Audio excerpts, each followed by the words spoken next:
안녕하세요. 황녀의 싸다고 토크 시간입니다. 네, 오늘의 황녀 사연은요, 남편의 이중생활을 알게 된 어느 한 여성분의 사연입니다. 사연 읽기 전에 구독과 좋아요, 많은 공유 부탁드릴게요. 아주 꼴 같지도 않은 일이 저에게 일어나 버렸네요. 결혼의 한량처럼 살았던 남편이 제대로 제 뒤통수를 쳤고 전 그런 거지 같은 놈을 용서할 수가 없습니다. 결혼 생활 6년 동안 단 한 번도 의심하지 않았고 남편을 존중해 주었지만 저에게 돌아온 건 수많은 치욕이었습니다. 1년 반 연애하고 결혼한 저희는 결혼정보회사를 통해 인연이 되어 결혼까지 하게 되었습니다. 굳이 말하자면 제 스펙이 남편보다는 좋았습니다. 저보다 4살 어린 남편이어서 처음엔 연하라는 말에 별로라고 생각이 들었습니다. 살면서 동갑이나 오빠는 만나봤어도 연하는 만나본 적이 없었기에 조금 걱정을 하긴 했었고요. 그러나 만나다 보니 동생 같은 느낌은 별로 느껴지지 않고 저를 더 배려해주는 부분에서 마음에 들었습니다. 그렇게 결혼을 하게 되었고 시부모님들도 만나보니 좋으신 분들 같았습니다. 조금은 엄격하신 시아버지와 가정에 충실하신 시어머니셨고요. 그런데 시아버지와 남편과의 사이는 그닥 좋아 보이진 않았습니다. 저도 친정에 남동생이 있는데 친정아버지와 친구처럼 사이도 좋고 같이 운동도 하면서 대화도 많이 하는 편이었거든요. 반면 시아버지와 남편은 서로 말도 잘 섞지 않고 둘이 거실에 앉아있으면 아무 말도 안 하고 텔레비전만 보더라고요. 저희 집과는 조금 낯선 풍경이라 남편에게 물어보니 예전부터 사이가 그닥 좋지 않았다고 하더라고요. 너무 엄격하시기도 했고요. 더 중요한 건 시아버지가 새아버지셨다는 겁니다. 아주 어렸을 때 시어머니가 남편을 데리고 재혼을 하신 거라고요. 시아버지도 딸 둘 데리고 재혼하신 거였고요. 신우 둘 다 남편보다 누나들이고요. 결혼하고 보니 남편에 대해서 몰랐던 부분들이 있었더라고요. 그래도 다른 평범한 가정집처럼 살아왔었고 큰 문제가 보이진 않았습니다. 그렇게 남편과 결혼하고 둘 다 회사 잘 다니고 있었는데 갑자기 결혼 3개월 만에 남편이 회사를 그만둔다면서 점심시간에 연락이 왔더라고요. 저는 너무 놀라 전화를 걸어보니 받지 않았었고요. 저랑 연애하는 동안에 회사를 한번 그만둔 적이 있긴 했습니다. 그리고 다시 잡은 직장이었는데 갑자기 그만둔다는 메시지를 받으니 놀라긴 했습니다. 그날 저녁 남편과 이야기를 해보니 회사 직원과 안 좋은 일이 계속해서 있다 보니 더 이상은 못 버티고 그만두어야겠다 생각했었다는 겁니다. 조금은 무책임한 남편을 보니 나보다 어리긴 어린가 보다 싶었고요. 일단 남편이 안 벌어도 크게 문제될 건 없었습니다. 그래도 한 집안의 가장으로서 갑자기 일을 그만두었으니 곧 직장을 얻겠거니 싶었습니다. 그러나 일주일이 지나고 한 달이 지나고 몇 개월이 지나도록 남편은 직장에 취직을 하지 않았습니다. 알아본다는 말만 했지 실제로 이력서를 넣고 있는 건지 잘 모르겠더라고요. 그렇게 1년 가까이 집에서 쉬게 되었고 저는 너무 답답해 물어봤습니다. 이력서는 넣고 있는 건지요? 이렇게 오랜 시간 동안 직장이 안 잡힐 수 있나 싶었거든요. 그때가 돼서야 남편이 사실대로 말을 하더라고요. 지금까지 이력서 넣어본 적 한 번도 없었다고요. 전 너무 기가 막혀서 왜 지금까지 사실대로 말을 안 했냐니까 몸도 안 좋고 마음의 병도 생겨 직장에 다닐 수 있는 상태가 아니었다고 했습니다. 왜 그러냐고 물어보니 사실 그만두었던 직장에서 따돌림 같은 걸 당했는데 그 충격으로 직장에 다시 다니더라도 사람을 잘 못 믿을 것 같았고 눈도 잘 못 마주치겠다고 하더라고요. 남편이 직장 그만두고 이유를 물어봤지만 그때는 그렇게 말하지 않았었는데 진실을 듣고 보니 그동안 마음고생이 심했을 것 같아 보였습니다. 전 남편에게 결혼했으면 이제부터는 사실대로 저에게 말해야 된다고 했고 남편도 이젠 거짓말 안 한다고 하더라고요. 어차피 남편이 돈 안 벌어도 먹고 살만 했습니다. 집도 저희 집이었고 제가 벌어오는 돈이 원래부터 남편보다 더 잘 벌었기 때문에 큰 문제 없었습니다. 그런데 1년이 지나고 2년이 지나도 아무것도 안 하는 남편을 보니 너무 안타까워 보이기도 했고 이젠 일을 다닐 수 있지 않을까 싶었습니다. 그리고 남편이 집안일을 한다고는 하지만 제 성에 차진 않더라고요. 청소기도 매일 돌리는 것도 아니었고요. 걸레질은 아예 하질 않았습니다. 빨래를 해도 서랍 이곳 저곳에 마구 접어 넣어둬서 제가 다시 다 꺼내서 정리를 해야만 했습니다. 집안일을 한다고는 하지만 2번 손이 가니 그것도 못 시키겠더라고요. 저도 집에만 있는 남편이 너무 답답해서 이야기를 꺼냈습니다. 최대한 자존심 상하지 않도록이요. 자기 지금 2년 정도 쉬었는데 직장 알아봐야 하는 거 아니야?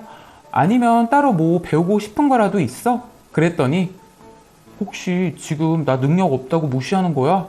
내가 아직 심적으로 좋지 않아서 쉬고 있는 건데 나 쉬는 게 그렇게 싫어?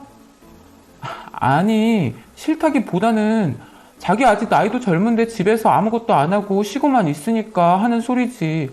내가 자기 일 무시하긴 언제 무시했다고 그래. 그런 거 아니야. 내가 집에서 아무것도 안 해? 빨래도 하고 집안일도 내가 다 하는데 뭘. 난 내가 잘하는 거 지금 하는 거고 자긴 지금 자기가 잘하는 거 하는 거잖아. 각자 본인이 잘하는 거 하면 되는 거 아니야? 자기 그렇게 꽉 막힌 사람이었어? 그러더라고요. 좀 웃기더라고요. 본인이 집안일을 한다고 말하는 게요. 사실 제대로 하는 것도 없으면서 그렇게 아주 당당하게 말을 하니 화가 나기보다는 웃겼습니다. 황당스럽기도 했고요. 저는 최대한 남편 자존심 건드리기 싫었고 조심해서 말한 건데 너무 당당하게 말을 하니 할 말이 없었습니다. 또 시댁에서도 남편 보면 답답해 하셨고요. 왜 사지 멀쩡한데 나가서 일을 해야지 처만 고생 시키냐고요. 사실 틀린 말씀은 아니잖아요.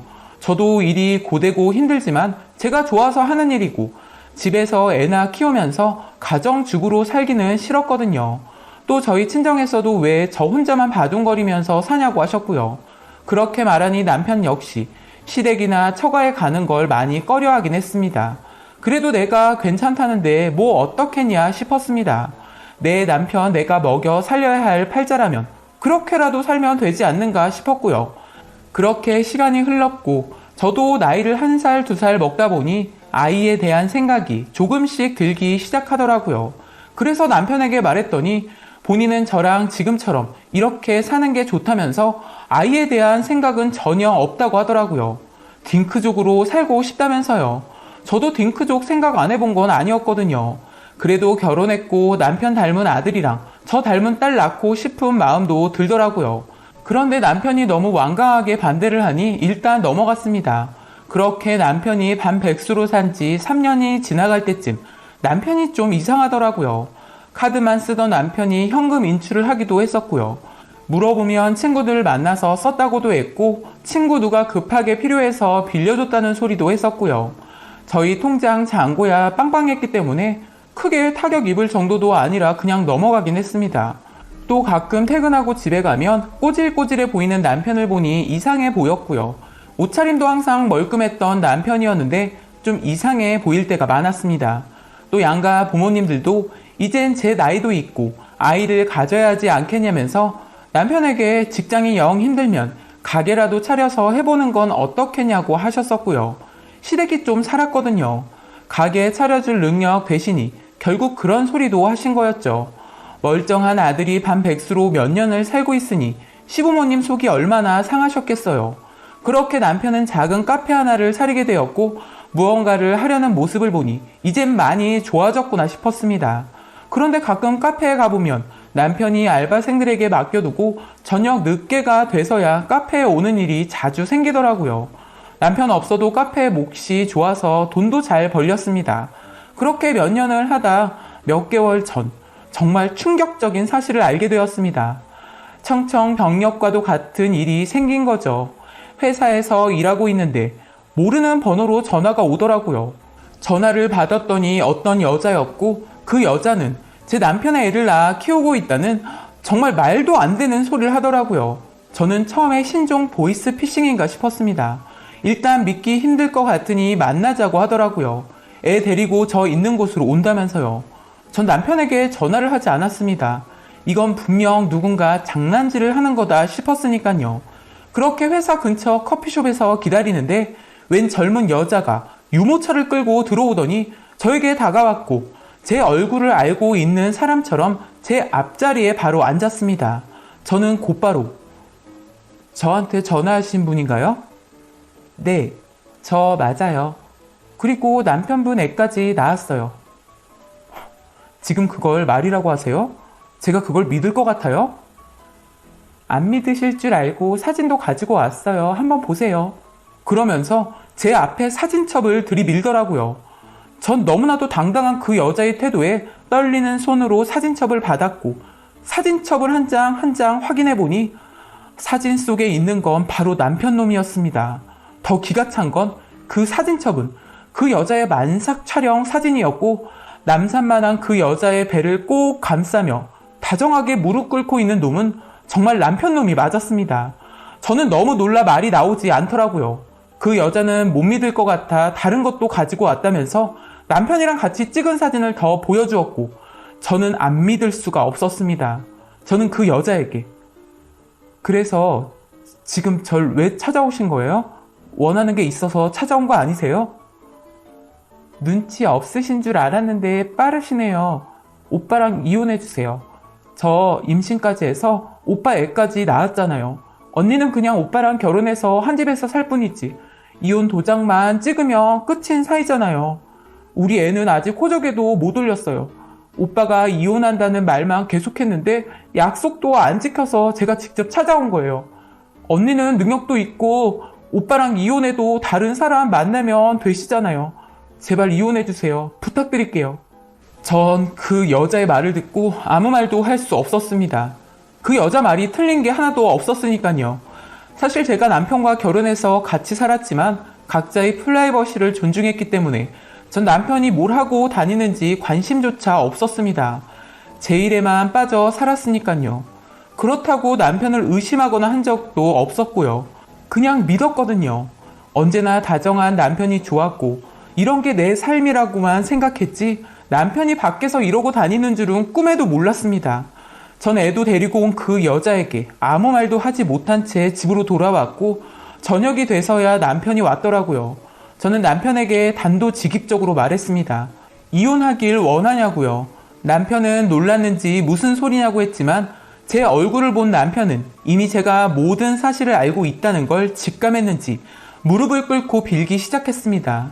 모든 사실을 있는 그대로 말하라고 했고 남편은 쿨한 제 성격을 알기에 하나도 빠짐없이 나불거리기 시작했습니다.